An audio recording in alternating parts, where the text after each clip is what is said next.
My spouse told me it was merely an innocent infatuation, and I was acting out of jealousy. I replied that she might be correct. Then, without saying anything, I forwarded captures of her messages to the wife of the guy she was interested in. Now her device is ringing nonstop. Turns out it wasn't so innocent after all. I'm 41 and handling the fallout from what my wife described as a simple infatuation. Hint. It turned out to be anything but simple. A brief overview. I've been wed to Sarah for 12 years. She's 38 and handles marketing at a technology firm. I operate a modest building company. I do quite well financially. We reside in a nice area. No children, as we decided against it. We usually got along well until lately. Around 3 months back, Sarah began talking about this new colleague at her job. Derek Thompson, the group supervisor. He had just moved from their branch in Seattle. Initially, it was typical office talk. Derek mentioned this. Derek proposed that. I didn't pay much attention. But then it became strange. Derek turned into the central figure in all her discussions. She'd return home sharing tales of how amusing Derek was, how clever he was with advertising plans.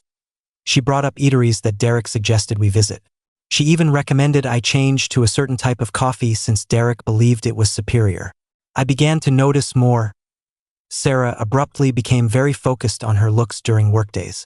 Fresh outfits showed up in her wardrobe. She took more time applying cosmetics. She got her hairstyle updated more regularly.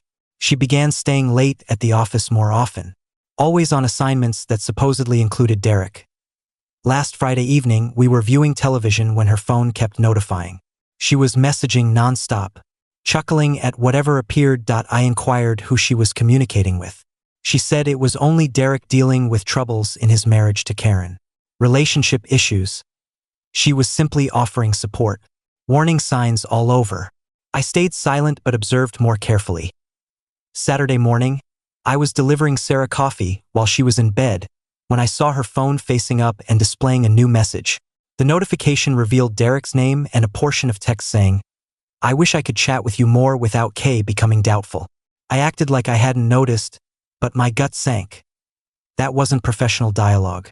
Later that day, while Sarah was preparing, I heard her phone alert again on the bedside table. Another notification from Derek visible on the lock display. "You appeared stunning in that blue outfit the day before." That afternoon, when Sarah headed to her yoga session, I made a choice I'm not thrilled about. I knew her phone code from observing her input it many times. I checked her chats with Derek. What I discovered was a steady buildup over months. It began as job-related talk but slowly turned intimate. Lately, messages featured Sarah sharing pictures of her clothes asking for opinions on which was nicer.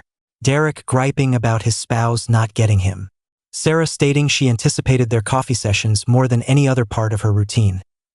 Derek labeling her gorgeous and claiming he pondered her all the time.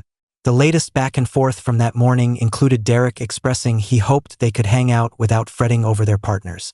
Sarah had replied with a heart symbol, and perhaps one day. I captured images of roughly 20 exchanges demonstrating the obvious shift from work-oriented to private to unsuitable. Then I replaced her phone precisely where she had placed it. That night, I raised it casually. Inquired if all was fine with the Derek matter since she'd been referencing him frequently recently. She became protective right away. Insisted they were merely buddies. I noted she appeared quite entangled in his private affairs, the marital difficulties and constant interactions.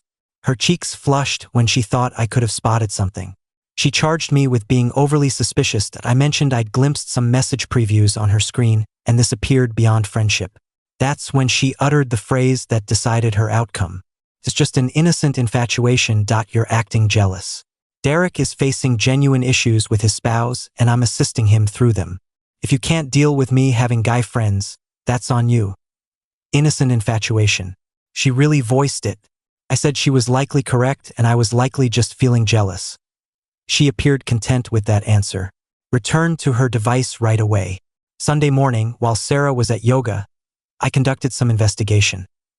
Derek Thompson was simple to locate on LinkedIn using his complete name and employer. From there, I found his personal Facebook account. His wife Karen had an open profile connected from his .it appeared like a typical household. 2 children, pleasant home, standard holiday pictures. Karen looked like a good individual based on her updates that I set up a fresh Gmail address and messaged Karen. Informed her she didn't know me, but I believed there was information she should know concerning her husband Derek and a colleague named Sarah. I included the 20 captures and stated I felt she ought to be informed about the situation. Expressed regret for being the messenger but believed she had the right to be aware. Dispatched it Sunday night. Monday morning, Sarah departed for the office as usual. Around 11 a.m., her phone began erupting. Call upon call, message upon message. She was remote working that day, so I could hear her freaking out in the home workspace. Around midday, she emerged appearing as if she'd encountered a spirit. Stated something occurred at the job. Derek's spouse discovered some messages and now she was creating complications. Derek was facing issues with HR. I asked what sort of messages with pretended worry. Sarah asserted they were merely harmless things, but Karen was exaggerating, portraying it as something it wasn't. I proposed that if they were harmless then Derek should be okay. Sarah gazed at me for an extended period. I could see the thoughts processing. She was beginning to suspect what transpired. Inquired if I'd done anything, if I'd reached out to Derek's spouse. I feigned ignorance. Asked why I would do such a thing since I didn't even know Derek's wife's name. She couldn't demonstrate anything, but she suspected. The expression on her face revealed it all. Her phone sounded again. I could overhear her speaking to Derek, asserting she didn't know how Karen obtained the messages, maintaining they were confidential talks. Derek was obviously upset about his predicament and seemingly faulted Sarah for not being more cautious. The repercussions were swift and chaotic. Update 1. 1 week afterward. The past week has been quite the experience. Sarah's innocent infatuation evolved into a total catastrophe, and I've had the best view of the entire spectacle. Monday afternoon, following Derek's frantic calls, Sarah attempted to manage the damage. She contacted her superior to preempt any HR problems, framing it as a misinterpretation of amicable office exchanges. But Karen hadn't merely addressed Derek in private. She'd passed along my captures to Derek's immediate boss and included HR in the email. Derek was summoned to a discussion Tuesday morning regarding improper office communications. Sarah was brought into HR Wednesday for interrogation about their connection. She attempted to minimize it all, but the captures narrated a different tale. The firm enforces policies on office relationships strictly, particularly when there's a boss-employee hierarchy. Derek was officially Sarah's group supervisor. Derek got an official documented reprimand and required awareness workshops. Sarah was reassigned to another group to remove the supervisory link. Both received warnings that any additional improper interactions would lead to dismissal.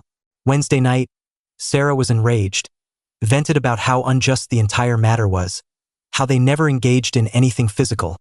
It was simply talks between pals. I recalled that she'd labeled it an innocent infatuation. She retracted, asserting she didn't intend it that way but couldn't clarify her actual meaning. Thursday introduced further repercussions. Derek's spouse Karen evidently wasn't content with only professional penalties. She'd engaged a relationship therapist and was insisting Derek sever all ties with Sarah, erase her contact, and shift to another division. Sarah discovered all this because Derek phoned her Thursday evening in distress. Karen was warning of separation if he didn't follow her requirements.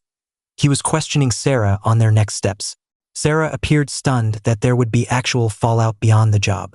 When she proposed they might sort something, Derek rejected that firmly, stated he couldn't risk his children over office messages, said they must cease all personal exchanges at once. She attempted to debate, but he ended the call abruptly. Friday morning, Sarah awoke to discover Derek had blocked her contact. His LinkedIn no longer indicated them as linked. She was basically isolated from the individual she'd been emotionally committing to for months. The societal repercussions began emerging over the weekend. A shared acquaintance from Sarah's yoga group noted she'd heard about some turmoil at Sarah's workplace involving wedded coworkers. News was circulating in their social network. Sunday evening, Sarah challenged me outright, stated she knew I'd reached out to Karen in some manner. I told her to verify it. She couldn't but persisted, inquiring who else might have acted. I suggested perhaps Derek had admitted to somebody. Maybe Karen had employed an investigator. Maybe it was simply misfortune. Could be various reasons. She couldn't dispute that reasoning, but I could tell she wasn't convinced. Update 2-3 weeks afterward. 3 weeks since the captures were dispatched and the effects continue to spread further. Sarah's innocent infatuation has turned into the present that persists in delivering. The job scenario steadied but didn't get better. Sarah's new group placement included a stigma. Everyone was aware of the Derek incident. She shifted from being highly regarded to being the lady who entangled with a married boss.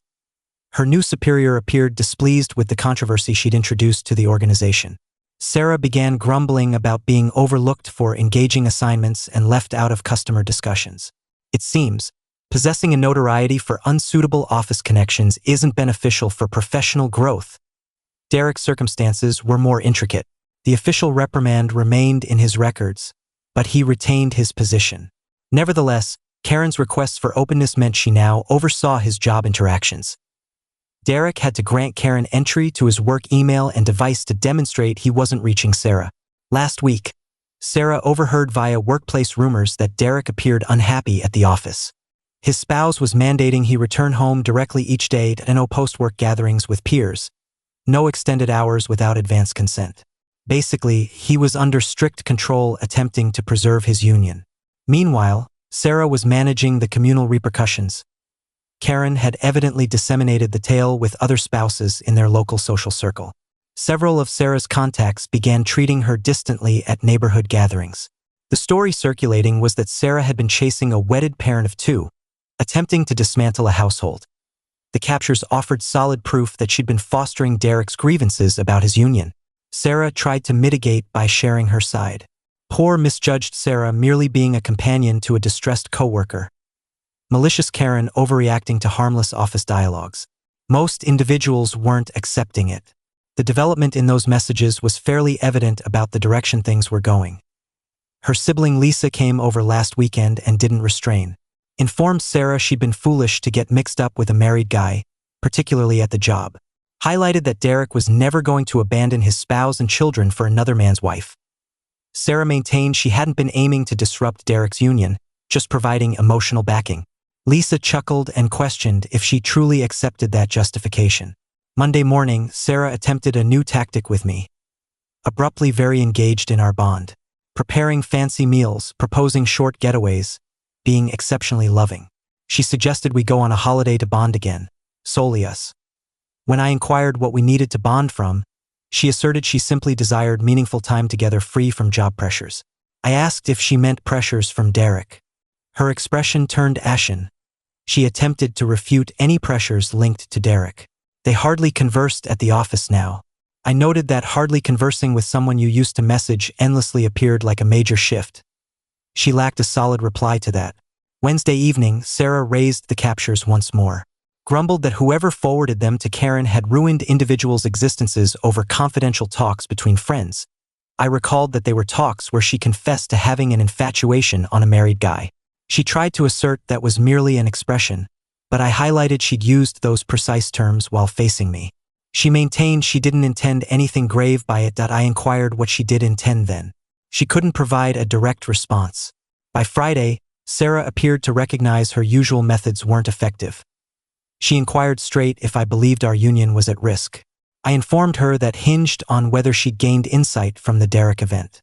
She asked what she was meant to gain. I clarified that decisions lead to outcomes. Others' unions are important and labeling something innocent doesn't render it innocent. For the initial time since this began, she appeared truly concerned about losing me as well. 2 months since I dispatched those captures and all has adjusted to a fresh routine.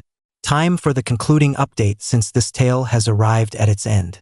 Derek succeeded in holding his position, but his existence altered significantly. Karen's terms for remaining wedded encompassed complete openness with his interactions, no unmonitored contact with women co-workers, and consistent relationship therapy meetings. Via workplace chatter, Sarah discovered that Derek's communal activities basically concluded. No more post-job outings, no corporate trips without Karen's okay, no secluded meetings with female employees. He was essentially on trial in his own union. His professional progress also halted. The official reprimand in his records removed any opportunity for advancement soon. Karen's mandate for interaction oversight rendered him less productive in customer connections. He was basically trapped in his present role forever. Sarah's professional rebound was more gradual.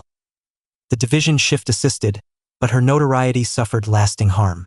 She was omitted from prominent assignments and roles involving clients. The advancement path she'd been following prior to Derek's arrival was basically shut to her now. Her communal recovery was even tougher. Karen's distribution of the captures generated a story in their area that Sarah couldn't surmount. She transitioned from being viewed as an accomplished expert to being gossiped about as someone who chased wedded men. A number of her friendships grew tense. Some folks believed she'd violated a boundary that couldn't be repaired. Others simply didn't wish to be linked to the turmoil and controversy. 6 weeks back, Sarah ultimately confessed she knew I'd forwarded those captures to Karen. I didn't refute it any longer. She inquired why I'd acted. I described it was because she'd brushed off my worries as jealousy, described her emotional involvement as an innocent infatuation, and opted to safeguard Derek's emotions over honoring our union. She asserted she'd never planned for things to advance as much as they did with Derek. I highlighted that her messages displayed a distinct progression toward something deeper. She was probing if Derek would be prepared to depart from his spouse for her. She couldn't refute that anymore. The captures rendered her motives clear. She inquired what occurred to us now. I informed her that relied on whether she comprehended why her behaviors were incorrect and was prepared to restore confidence. We began relationship therapy 8 weeks back. Sarah at first attempted to downplay her involvement, asserting she'd merely been a helpful companion who became entangled in another's marital troubles. The therapist wasn't accepting that story, highlighted that Sarah had made intentional decisions to participate in close discussions with a married man, share images, meet alone, and promote his complaints regarding his spouse. It required multiple meetings, but Sarah eventually recognized that she'd been engaging in an emotional liaison. She confessed she'd been drawn to Derek and relished the focus he provided her. She also confessed she'd been checking if he'd be ready to leave Karen for her. The most challenging aspect for her to acknowledge was that she'd been prepared to aid in demolishing Derek's union and harming his kids for her own satisfaction. The therapist compelled her to face the fact that her actions had genuine outcomes for actual individuals. Last month, Derek initiated one last interaction with Sarah. He dispatched a short email stating Karen was expecting their third kid, and they were striving to reconstruct their union. He expressed gratitude to Sarah for assisting him in realizing how much he risked and requested she never reach out again. Sarah displayed the email to me. She appeared sorrowful while reading it, but also seemed to at last grasp the seriousness of what might have been forfeited. She removed Derek's email and blocked his address. Informed me she was prepared to concentrate entirely on repairing our union. We're still attending therapy. Some days are superior to others. Confidence rebuilds gradually, and Sarah's discovering that positive motives don't wipe out poor decisions. She's also discovering that the suffering of others is significant and that marital promises hold value. Derek retained his position and evidently his union, but at the expense of his independence and career opportunities. He decided to place his household above his pride and is coping with the results of nearly forfeiting all. Karen obtained the openness she required and a renewed dedication from her husband. She also received confirmation that her suspicions about Sarah were accurate. Most crucially, she preserved her family structure. Sarah forfeited her professional drive, her communal position, and her husband's confidence. She's laboring to reconstruct all three, but comprehends it will demand time and steady work. I acquired understanding about my wife's personality and limits on what I'll tolerate in my union. I also discovered that occasionally the facts are the strongest instrument accessible. Everyone received precisely what their decisions warranted them. The captures didn't demolish Derek's union or Sarah's standing. Their decisions established the possibility for demolition. The captures simply ensured the appropriate individuals knew what was truly occurring. At times, revealing the facts is the sole method to reinstate equilibrium. Derek and Sarah believed they could chase their emotional liaison secretly without repercussions. They were mistaken. Karen merited knowing what her husband was engaging in. I merit having my worries addressed seriously rather than being dismissed as jealous. Ultimately, everyone confronted the truth of their behaviors. That's not vengeance. That's simply fairness.